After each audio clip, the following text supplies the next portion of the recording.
A struggle over corruption or power? The anti-corruption campaigner Mikhail Saakashvii back in police custody for the second time in a week. The former president of Georgia says his rearrest is politically motivated. Is it? This is Inside Story.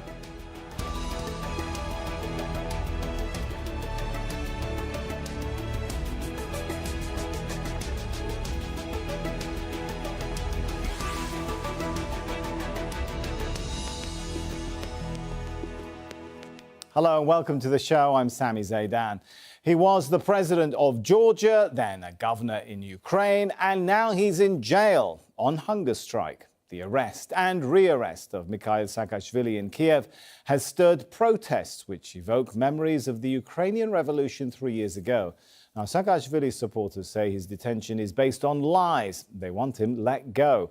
They already freed him once earlier this week from a police van. Tuesday's dramatic scene started with police chasing Saakashvii on a roof. They arrested him for allegedly conspiring with Russia against the Ukrainian state. Saakashvili then escaped custody before police tracked him down again on Friday. The former Georgian leader says his arrest is politically motivated. He's been leading opposition rallies and accusing President Petro Poroshenko of corruption. So how did the former president of another country become prominent in Ukrainian politics? Well, Saakashvili came to power in Georgia during the so-called Rose Revolution in 2003. But he ended up fighting a war with Russia that eventually forced him to escape to Ukraine. His former university friend and Ukrainian president Petro Poroshenko granted him citizenship. Poroshenko also appointed him as governor of the Odessa region in 2015 after Russian troops annexed nearby Crimea. But the political allies have since fallen out. Saakashvili started leading opposition rallies against Poroshenko, who then stripped him of his Ukrainian citizenship. The former Georgian president is accused of siding with Russia now after decades of opposing the Kremlin. He also faces extradition home to Georgia to face corruption allegations, which he denies. Let's go to our guest now. Joining us from Kiev by Skype is Alexander Korman, former head of the Public Council for the Ukrainian Foreign Ministry. And from Moscow, Sergei Markov, a public spokesman for President Vladimir Putin and former Russian member of parliament. And joining us from London, Lilit Gevorgyan, an analyst and principal economist covering Russia and Ukraine for IHS Global Insight. Good to have you with us. Let's start with Lilit. So, is this an anti-corruption champion hungry for reform or a politician hungry for power? How do you read the struggle of Saakashvili against Poroshenko? I think this is a politician who enjoys being in the limelight, but at the same time, his legacy suggests that he does see the path to fame through breaking the corrupt system and bringing change. So it's sort of a marriage of two worlds. A politician who has shot to fame because he fights corruption. Do you agree with that, Markov in Moscow? This is a person who does have a track record of trying to bring change? I think Mr. Saakashvili is a very corrupted politician, and he's been very much corrupted in Georgia, and he is under investigation because of corruption. And Mr. Saakashvili also been very corrupted in Ukraine when he been head of the Odessa administration. He's fighting between two corruption politicians, and one of them in power, Mr. Poroshenko, another some kind of out of power. So you don't, Markov, just to jump in there, you don't see the corruption charges against him as being politically motivated, whether it's in Georgia or elsewhere? It's, of course, politically motivated by Poroshenko because Mr. Saakashvili tried to orchestrate some kind of mass protest against Mr. Poroshenko, and Mr. Saakashvili is getting dirty money from different criminal oligarchs, and also as I think Poroshenko believes that Mr. Saakashvili tried to organize some provocation against family of Mr. Poroshenko. It's very dirty games. Both of them, Poroshenko and Saakashvili, are criminals. Lily, would you agree with that analysis? Is there enough evidence at this point to say that both are as corrupt as each other? No, I think there hasn't been any trials, any clear presented evidence. I think these are quite strong allegations against two leaders, two politicians, and just to also bring in one element, one of the allegations against Saakashvii is that he has apparently links to the ousted Ukrainian President Yanukovych and oligarchs that are linked to him, and they're based in Russia. So it just sounds quite implausible story from my point of view. However, we, as I said, we really haven't seen any clear defendable evidence. So these are all still allegations. Of course, it is all set against the backdrop of the Ukrainian politics. And Ukrainian politics has always been very vibrant. It has always had number of politicians who are really sometimes mostly populist rather than politicians who are sort of technocrats who care about the results. So Saakashvili sort of blends into this backdrop, and it is very easy to call him corrupt against this backdrop, because there are some people who are totally disappointed with the Ukrainian political elite and believe that everyone is corrupt. But Right. as I said, where is the evidence? All right, so a lot of smoke, very little evidence of a fire. Alexander, why did Saakashvili then actually fall out with Poroshenko, who actually brought him to Ukraine, made him a governor? You know, I think that is very hard to find somebody in Ukrainian politician, from the politics, who have no corruption motives. But I think in another way, to whom destabilization of the situation in Ukraine, which has already received a visa-free travel with Europe and has a small economic growth after the outbreak of war, is who has benefits Europe, USA, or maybe the Russia, because the question of whom it could be beneficial if not to the country where they're growing from, you know, we have this symbolization, but after the war, after the Crimea separation, only one country have, I have the benefits to destabilize your situation in Ukraine, because this country have lot of problems, excluded from the G8, admitted from the Olympic Game 2018, lot of sanction, and I think that is a destabilization form for inner users, because I think the government of Russia need to show the problem in Ukraine. You see the problem, you see these Ukrainians against have a force one another, and I think all of that could be best material for next election in Russia to show how Ukrainian is falling in the catastrophic in another Maidan. Okay. But Let me give a chance perhaps to Markov to come back in on that. The sort of analysis, the suggestion is that we get from Moscow that everything is corrupt in Ukraine is motivated, Markov, more by a desire to destabilize the situation in Ukraine rather than factually analyze what's going on there. How do you respond to that? Situation in Ukraine already destabilized. We have civil war in Ukraine between criminal group of the ultranationalists who grab the power in Kiev with support of the United States Intelligence Service on one hand, and anti-fascist revival on Donbass on another hand. Of course, it's absolutely fantastic idea that Mr. Saakashvili can get support from a Russian side, because Mr. Saakashvili, former Georgian president, is and was enemy of Russia, of Kremlin, more than 10 years. It's Mr. Saakashvii who gives the order to kill Russian soldiers.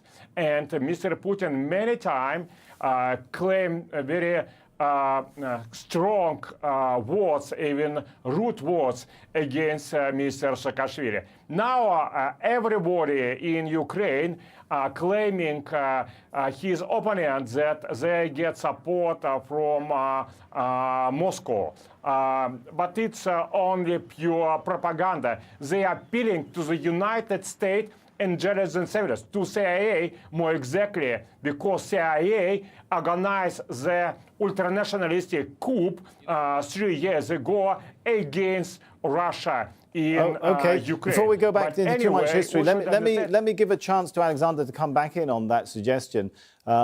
Isn't it the easiest way to discredit a political rival right now in Ukraine, the narrative goes, to simply accuse him of being an agent of Russia?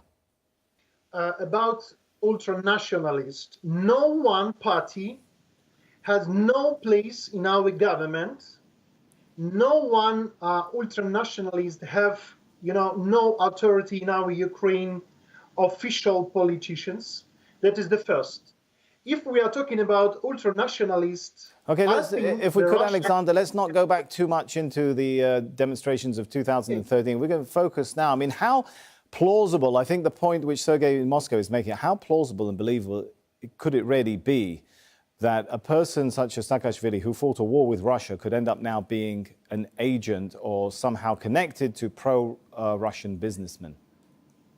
In Ukraine, we have a lot of materials about connection, Mr. Saakashvili with Kurchenko, that he was a money pocket of previous government. Also, we have types recording about connection, his first helper to organize this Maidan. And also we know about his connection with Kurchenko business interests in Odessa region too. That is why now Mr. Kurchenko is in the Russia. He has a protection of Russian government, and he has a business interest in Ukraine still. That is why we are not talking about Mr. Saakashvili, we are talking about money which are going from Russia Federation. That is the first. But about Saakashvili was an enemy of Russia. In the especially in a political sphere, does not matter who you was for 8 or 10 years before, because now you could be good shaking or destabilization instrument in the hands of politics. That is why it's no matter what. Okay, before we go back to Lily, I'll give a brief opportunity again to Sergei to perhaps comment on that. The Prosecutor General, of course, has repeated some of that, saying he has evidence. He says evidence. Of course, we haven't seen any of that released yet. Linking, he says, Saakashvili to Kurchenko, Ukrainian businessman that Alexander was talking about a moment ago. And this shows a connection that Russia wants to destabilize Ukraine by bringing back the pro-Russia President Viktor Yanukovych's or elements from his administration. In your analysis, do you think that Moscow has that desire to try and bring back people connected with former President Yanukovych into Ukraine? Russia doesn't want to bring former President Viktor Yanukovych to Ukraine because Viktor Yanukovych is very much unpopular in Ukraine because he betrayed his supporters. Viktor Yanukovych's duty was to stop ultranationalist putsch 3 years ago and put all these criminals and neo-Nazis to the prison. But he didn't make this. That's why nobody trusts Mr. Yanukovych in Ukraine. And we understand this very clear. But look, both Poroshenko and Saakashvili claim themselves that they're supported by Kremlin. But both of them is very well known as enemies of Russia. What reason for Russia to support own enemies? Okay, Lilith, we've seen Saakashvili now pulled out of a police van. Very dramatic pictures on Tuesday, didn't we? How popular is he? Well, As the speaker from Ukraine mentioned, politicians in general in Ukraine are not really enjoying popular trust at the moment. But given sort of that atmosphere where there is a bit of disillusionment with political leaders, Saakashvili has been doing, compared to President Poroshenko, relatively well. Having said that, we didn't see a large number of people coming onto streets.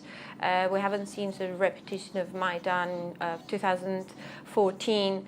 So that just shows that despite the discussion that we had a second ago, there isn't really appetite for this sort of Maidan at the moment. You don't think that will grow or come with time? Saakashvili saying he's going on a hunger strike. He's calling on more people to come out on Sunday for demos and so on and so forth.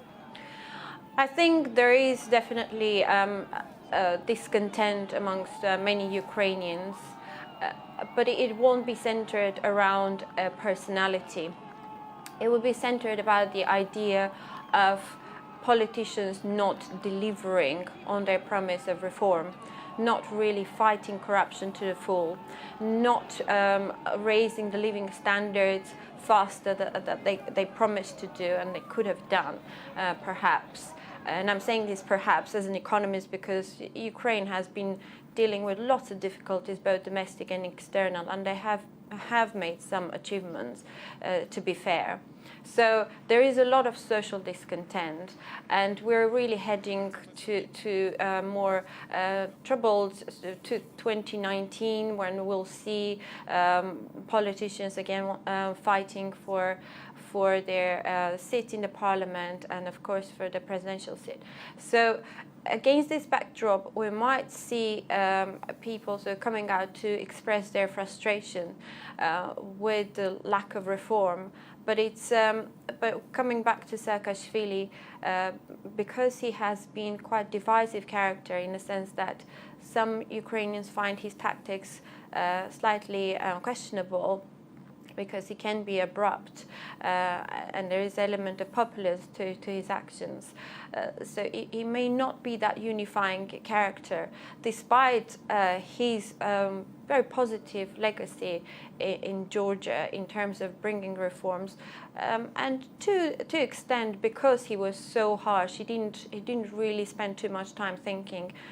He would just push through the reforms and has managed to elevate a country that was almost a failed state to levels that perhaps are envious for Ukraine and particularly for Russia at the moment.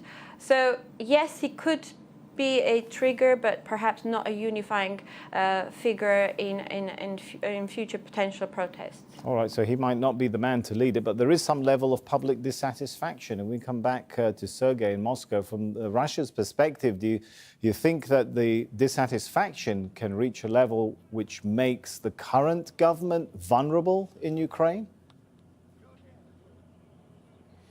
First of all, I should react to the previous issue. I would say that popularity of Mr. Saakashvili is very low, because Ukrainian citizens don't trust and see him as some kind of strange maverick, who jumped from Georgia to Ukraine. But the problem is that not popularity of Saakashvili, but extremely high unpopularity of the all current Ukrainian political institutions.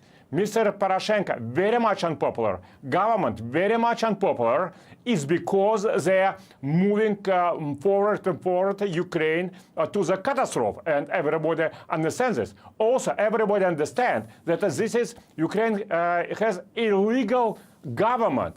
Poroshenko, illegal president, because he was claimed by Americans that he is winner on the fully falsified presidential elections. That's probably the perspective of some Ukrainians in the east of Ukraine, but surely not the whole country doesn't see the current government and president as illegitimate, right, Sergei?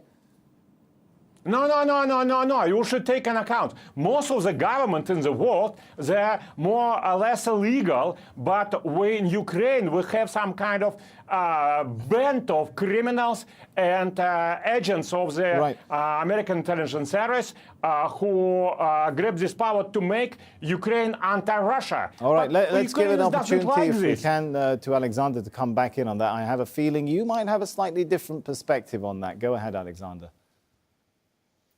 Always very interesting listening voice from Russia, because always the same information. Everything around the world. The problem is Europe, United States, NATO. But it's very interesting because they know everything about everybody, but they never look inside of the problem which they have. About criminal, about government, about election, how the president changed the constitution to be a president a third time, a fourth, a fifth time. Yes, but this is a problem of Russia, and God will judge them.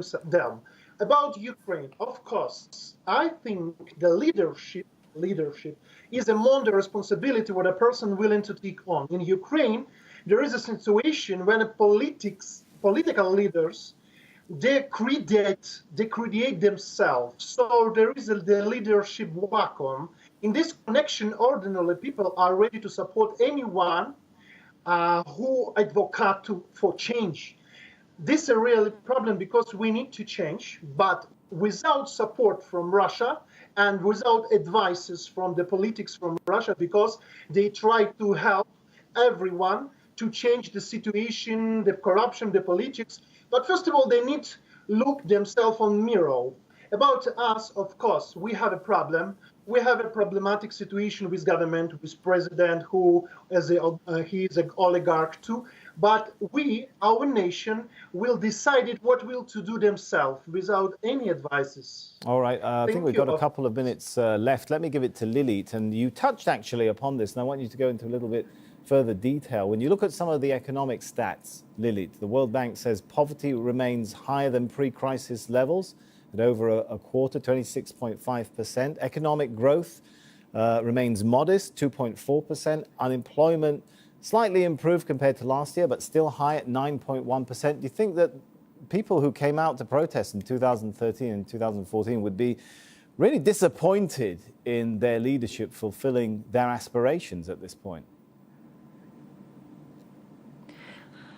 I think we have to put these growth rates and the levels of unemployment in the context of former Soviet states. And on this occasion, I'd like to compare it to Russian growth rates, which are a lot lower than what Ukraine is reporting. We are seeing that Ukrainians readjusting and rebalancing their economy. It is a very difficult process. And it's always a dilemma for a politician who's leading a revolution on squares and promising changes to deliver them within 2-3 years. Practically, that's not possible.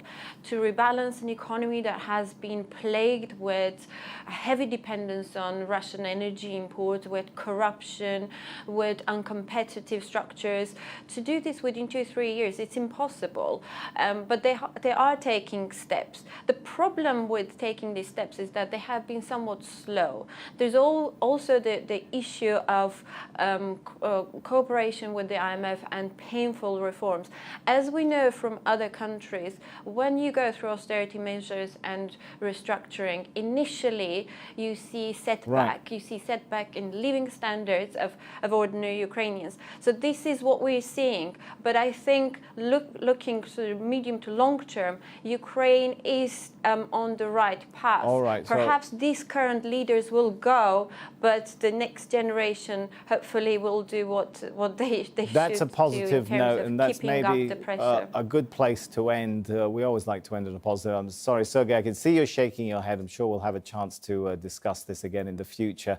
But let's thank our guests for now, Alexander Korman, Sergei Markov, and Lilit Gevorgyan. And thank you too for watching. You can see the show again anytime by visiting our website, aljazeera.com. For further discussion, head over to our Facebook page. That's facebook.com/AJ Inside Story. You can also join the conversation on Twitter. Our handle is @AJInsideStory. From me, Sami Zaidan, and the whole team here. For now, thanks for joining us.